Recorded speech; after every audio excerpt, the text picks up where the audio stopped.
Hi hello friends, welcome back cine review. இப்போ நம்ம RJ Balaji நடிப்பில் வந்திருக்க சொர்க்கவாசல்ன்ற படத்தை பற்றின ரிவ்யூ தான் பார்க்க போகிறோம். இந்த படத்தில் ஆர்ஜே பாலாஜி முற்றிலும் மாறுபட்ட கதையில் நடிச்சிருக்காரு.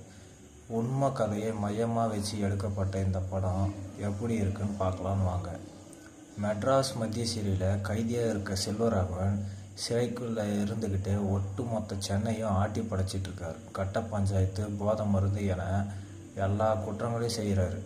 செல்வராகவனின் சாம்ராஜ்யத்தோட ஒரு கதை பக்கம் நகர, மறுபக்கம் ஆர்ஜே பாலாஜி கதை துவங்குது.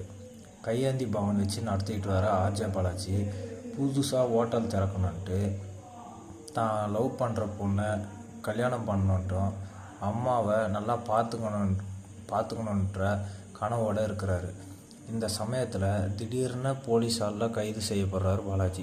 செல்வராகவன் இருக்கும் சென்னை சிறைக்கு கொண்டு போகிறாங்க. தான் உண்டு தன் வேலை உண்டுன்னு இருக்க ஆர்ஜே பாலாஜி ஏன் கைது செய்கிறாரு? செல்வராகவனுக்கும் இதுக்கும் என்ன சம்மந்தம்? இறுதியில் என்ன நடந்ததுன்றது தான் கதை. மெட்ராஸ் சிறையில் 1999 நடக்கிற கலவரத்தை மையமாக வச்சு தான் இந்த படம் இயக்கியிருக்காரு சித்தார்த் விஸ்வநாத். எடுத்துக்கொண்ட கதைக்களமும் அதை விறுவிறுப்பான ஆக்ஷன் காட்சிகளும் திரைக்கதை கொண்டு வந்த விதமும் படத்தை சிறப்பாக இயக்கியிருக்காரு. எந்த இடத்திலும் தொய்வு இல்லாமலும் கதாபாத்திரத்தோட வடிவமைப்பு சிறப்பாகவும் இருந்துச்சு. இதில் நகைச்சுவை நாயகனாக மட்டுமே நடித்து நம்ம பொழுதுபோக்காக செஞ்ச ஆர்ஜே பாலாஜி முதன் முறையாக தன்னோட மறுபக்க நடிப்பை இந்த படத்தில் காட்டியிருக்காரு. சிறையில் அவர் படம் கஷ்டமும், சொல்ல முடியாத துன்புறுத்தல்களும், பயம், கோபம் என எல்லாத்தையும் அவர் நடித்து இருக்கிறது அருமையாக இருக்கும். சிறையில் இப்படிப்பட்ட விஷயம்லாம் நடக்குதான்ட்டு வடச்சென்னை படத்தை பார்த்து ஆச்சரியப்பட்டு இருக்கோம். அதே போல் சொர்க்கவாசல் படத்திலும் பல ஆச்சரியங்களை வச்சுருக்காங்க இயக்குனர். சிறைக்கு வெளியில் தான் அரசியல் இருக்கிறது என்று, சிறைக்கு உள்ளே கூட அரசியல் நடக்குதுன்ட்டு காட்டியிருக்காங்க. திடீரென கைது செய்யப்பட்ட பாலாஜி சிறைக்குள் வரும்போது எப்படி இருந்தார்?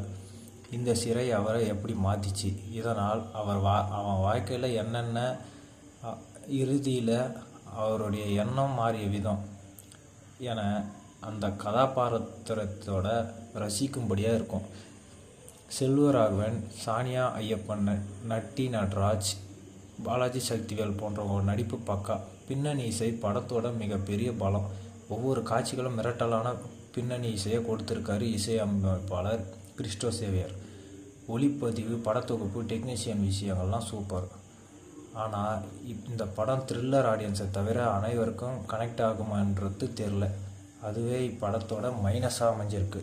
ப்ளஸ் பாயிண்ட்டும் பார்த்திங்கன்னா ஆர்ஜே பாலாஜி மற்றும் மற்றவங்க நடிப்பு,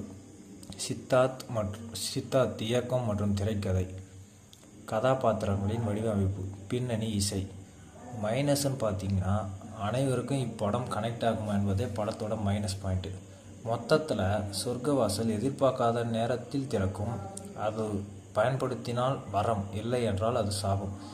இந்த படத்துக்கு நம்ம சேனல்லிருந்து 5க்கு